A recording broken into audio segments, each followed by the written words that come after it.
Well, the cold case of missing New South Wales teenager Debbie Ashby has stumped police for over 30 years, and despite reported sightings and numerous theories surrounding her disappearance, the case still remains a mystery. Here's ex-cop missing persons expert and host of the Missing podcast, Meni Caroutas, with the details.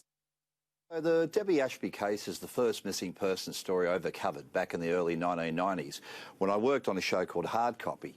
And it had quite a profound effect on me because after interviewing the family, I left their home acutely aware of their deep sense of loss and helplessness. And I believe those feelings have never gone away. 16-year-old Debbie was last seen leaving her family home at Lamia, southwest of Sydney, on the 9th of October 1987. She said she was going to a friend's place. She took nothing with her and has not been seen since. Now, Debbie was experiencing some difficulties around the time she disappeared. She was being bullied at school and had wanted to leave school for good. Now, Debbie's mother, Mary, believes her disappearance may have been related to threats her daughter received at school, but that was never proven. Now, the last her family heard from Debbie was a phone call a couple of days after she disappeared, telling them she was all right. Now, Debbie's parents and two sisters walked the streets, knocking on random doors, trying to find her. When that yielded no success, Mary Ashby took the unusual step of putting together a large display board with photos of Debbie, which she took to towns and shopping centres across New South Wales, desperately chasing information on her missing daughter. Now, for years, the family was completely consumed with finding Debbie, but despite all their efforts and a thorough police investigation, no trace of Debbie was discovered. Now, in the mid-1990s, Mary Ashby was told her daughter had been living in the Shoalhaven area of New South Wales, which is south of Wollongong, and had two children named Dylan and Rhiannon who attended a local school. Now, you can imagine the family's excitement at the prospect of finally finding Debbie, but the lead turned out to be false. The family continued their search for answers, and they were later told by three girls from Wollongong that a girl they believed was Debbie had died of a drug overdose. Now, while this was horrible news, it may have come as a relief for the family because it meant they may finally get the answers and the closure they so desperately craved. But again, this could not be corroborated. So the family are back at square one.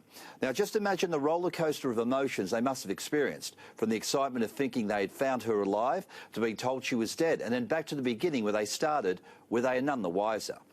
To have a loved one go missing, Gleeson, has a devastating impact on the person's family and friends who just want an outcome, and that is to find out what happened to the person, because the not knowing is torture. Well, Meni, in 2007, 20 years after the 16-year-old vanished, a long overdue inquest was held into Debbie's disappearance. What did that find? Yeah, Gleeson, Deputy State Coroner Karl Milovanovich found that on the balance of probabilities, Debbie was probably dead. He said, "It is so unusual for a 16-year-old to disappear. One has to look at it as suspicious. 16-year-olds just don't disappear off the face of the earth. Something has happened to her." Now, the inquest, Gleeson, recommended that a $100,000 reward be offered for information that may lead to an arrest and conviction. It also recommended that the death of Debbie Ashby be referred to the unsolved homicide unit. Now, police working on the case have exhausted every avenue of investigation and can only move forward, Gleeson, if provided with new information by the public. Someone somewhere knows something. Now, to help jolt people's memories, police have produced computer-generated images of Debbie Ashby as she would look, aged 18, 25 and 30, in the hope that it may trigger someone to come forward. But police fear she may not have had the chance to grow old, and that she fell prey to a murderer shortly after leaving her home. Now, whether Debbie is alive or dead, her family need a conclusion to this story. Her family has suffered for more than 30 years with her disappearance. They deserve answers, and if she is deceased, those responsible must be brought to justice. Now, Debbie's stepfather has sadly passed away, but her mother Mary and her sisters Hayley and Michelle want to know what happened to her, and they want to bring her home and lay her to rest. Now, it doesn't matter how old a case is, Gleeson, families of missing people never give up, and police never stop trying to solve a case, but they need the public's help. No one is satisfied until the case gets solved. That is the only outcome. Nothing else will do.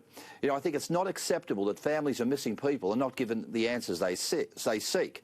I think we owe it to the people of Australia to deliver better outcomes for families of missing people and those vulnerable people who are most at risk of going missing, those with mental illness and young people. We have to ensure that every opportunity is explored to find loved ones, whatever that may be. Now, Gleeson, if Debbie is alive today, she would be 48 years old. At the time she disappeared, she was 160 centimetres tall, with a slim build, brown eyes and brown hair and a fair complexion. Now, if you have any information into Debbie's disappearance or you recognise any of the aged-enhanced photos, please call Crime Stoppers on 1800 333 000.